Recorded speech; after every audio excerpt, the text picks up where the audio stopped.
এই শুনছো, তোমার বোনকে দেখলাম একটা ছেলেকে নিয়ে হোটেলে ঢুকতে। বলো কি সর্বনাশ, এখন কি করব বলো তো? দাঁড়াও, যা করার আমি করতেছি।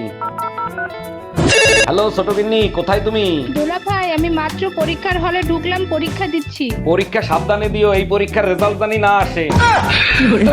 কি হয়েছে? আমি ডাক্তার না, সিরিয়াল লিখে। আগে আপনার নাম বলেন। আমার নাম শারমিন আক্তার রিমা। সমস্যা কি হয়েছে সেটা বলেন। কিসে জানি কামড় দিছে, লেজ ফুলে উঠছে।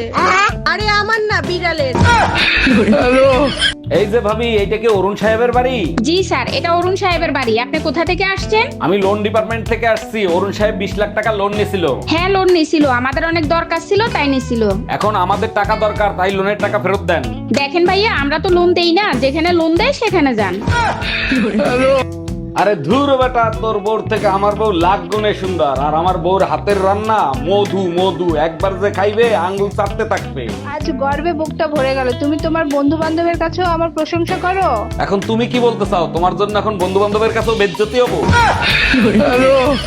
আচ্ছা, বিয়ের আগে মেয়েদের যখন দেখতে আসে, পছন্দ না হলে বিভিন্ন বাহানা করে না করে দেয়। তোমাদের খুব কষ্ট হয় তাই না? অনেক কষ্ট লাগে, কিন্তু আমার বেলায় কেউ কখনো বাহানা করে নাই। বলো কি, তাই নাকি? তোমার সবাই পছন্দ করতো? আরে না, মুখের উপর না বলে চলে যেত। এই, তুমি আমার বান্ধবীরে কি বলছো? রাগ হয়ে চলে গেল, ডাকলাম শুনলো না। আচ্ছা, আমরা যখন চা খাই তখন যদি কেউ আসে তখন আমরা কি বলি? আসেন একসাথে চা খাই। আর যখন ডিনার করি তখন কি বলি? আসেন একসাথে ডিনার করি। আমি শুয়েছিলাম, তোমার বান্ধবীর বললাম আসেন একসাথে ঘুমাই। जोर का झटका है जोरों से